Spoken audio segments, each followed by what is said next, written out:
A question we get often is about RVing with pets, and many of you know and love our dog, Alaska. Hey guys, I'm Alaska. Well, it can either be very rewarding or it can be a nightmare, and it all depends on how you plan, how you prepare, and what products that you bring along to help make RV living with pets easier. So we do want to thank Waggle for sponsoring this video, and we're going to give you some great tips about traveling with your furry friends.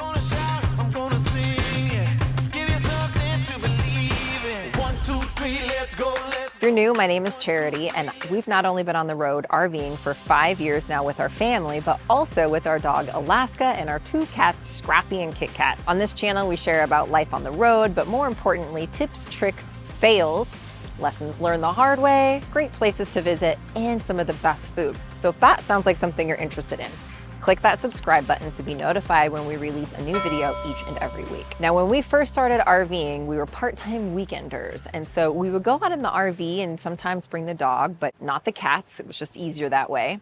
And then when we started traveling full-time, we needed to bring all of the living creatures. So everybody came into the RV, including the dog and the cats. So let's jump in with 7 tips in 7 minutes on traveling with pets. So be ready to share, save this video because you just might want to revisit it later on.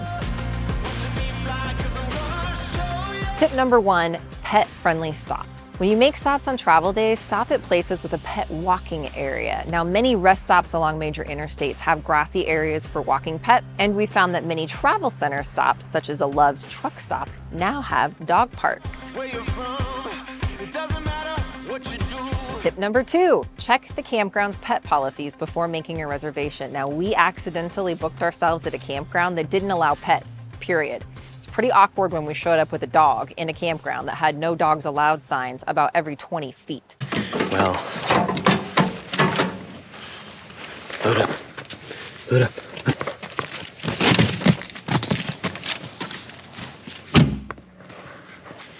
I could definitely say I've never had this happen before. Now, I'll put a link to that video at the end of this one where we share about that fail and how it happened. It's pretty interesting. I'm loading up Alaska. I'm gonna take him outside the campground to go to the bathroom. We're gonna go potty. And then I'm gonna bring him back. So you wanna make sure that there are also no pet restrictions such as an animal size or breed before you book into that campground. We have stayed at several campgrounds that do have size and breed restrictions for dogs. So you wanna make sure the campground you're wanting to make your reservation for is compatible not only for your RV size, but for your furry family. And if you have a dog that needs a lot of room to run, check out to see if that campground that you're staying at has maybe a pet-friendly area or a dog park where you can let your dog get the exercise that they need. Now, tip number 3 is important, and that is to use a monitor for RV temperature and power outages. Now, we have a few ways to monitor the temperature of our RV remotely, and depending upon your setup, there are ways to monitor power usage or power status remotely, but we have the Waggle Pet Monitor that will let us know the inside temp and humidity levels of our RV, and then that sends us an alert if it's higher or lower than the specified range that we have set. Our Waggle provides peace of mind knowing that Alaska is safe and sound, even when we're out and about exploring, and since Waggle uses the cellular data and has an internal battery that lasts for 4 to 6 days, it provides peace of mind. You can also use the GPS and geofence alerts on the Waggle if you're out and about with your pet and need to have that information. One of the largest concerns that we see in traveling with pets, especially in these hot summer months, is the risk of heat stroke. If for some reason your AC goes out or your RV loses power and you're away, that could just really be a disaster. So Waggle lets us know if there's a power outage in the RV as well when it's plugged into a wall outlet. For a limited time, you can get 55% off of the Waggle Lite and Waggle Pro with the code Glamper55 or visit the link in the description below. And a huge thanks to Waggle for sponsoring this video. Now, tip number 4 is to keep vaccination records on hand. We've actually heard of campgrounds requiring owners to have this on hand if requested. And in general, it's a good idea to have it on hand in case that you would need to maybe board or take your pet in for grooming services, or in other scenarios where it would be something that you could be asked for. Now, tip number 5, super important, pick up the poo. Make sure you're a responsible pet owner and pick up after your pet. Now, this is probably just common sense, but we've seen over and over again where poo isn't picked up, especially when staying at a campground that someone else had that site before you left. And then the last thing you want is a big pile of poo in your site. So just pick up the poo, people. Tip number 6. Speaking of picking up the poo, one tool I would not be without now is my hands-free leash. Now, one of my morning rituals when staying at a campground is my morning walk, and I enjoy a cup of coffee while walking around the campground. And trying to carry my coffee and have a leash in my hand really just means I would need a third hand to pick up the poo. So having a hands-free leash helps with being able to enjoy my coffee, walking the dog, and having a free hand for whatever I might need it for. Plus, we also use our hands-free leash when needing to take the dog out at those rest stops during travel days too. And remember, no matter how well behaved your pet is, keeping them on a leash at all times, unless you're in a dog park or a leash-free area, is still the best idea when you're at the campground. Most campgrounds do have rules requiring leash up those pets.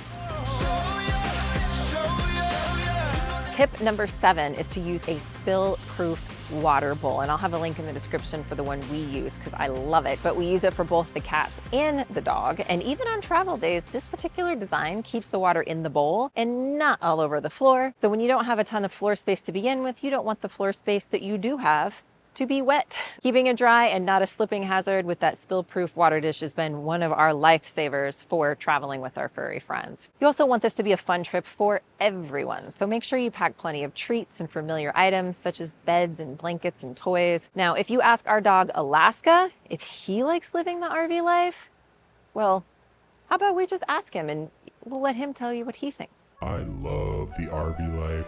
It's the best life. I get to go for walks in the campground, eat bacon. Sit. Where's the bacon now? And smell all the new smells. So now, a fun little story. I once heard a saying, and I agree wholeheartedly with this, is that some people think that there are therapy dogs and then there are just, regular household pets. But the truth is, all pets are therapy animals, and some of them are just freelancing. There really is something so comforting about having our furry friends with us wherever we go. Are we going? Yep. Okay. RV living with pets can either, no, and it all depends upon, stop, and it all depends, So in this video, I'm going to show you, no, hold on. There is a saying that none of us is as smart as all of us. So you'll have to let us know in the comments below, what have you found makes traveling with your pets easier? We'd love to hear from all of you out there in the RV and travel community. What are some tips and tricks that you have that have made life with your friends on the road much easier? I'm going to leave a playlist right up here with more tips and tricks on traveling with your pets. And don't forget to check out the link below to save 55% on a Waggle pet monitor. If we don't see you out on the road or around the campground, we'll catch you in the next video.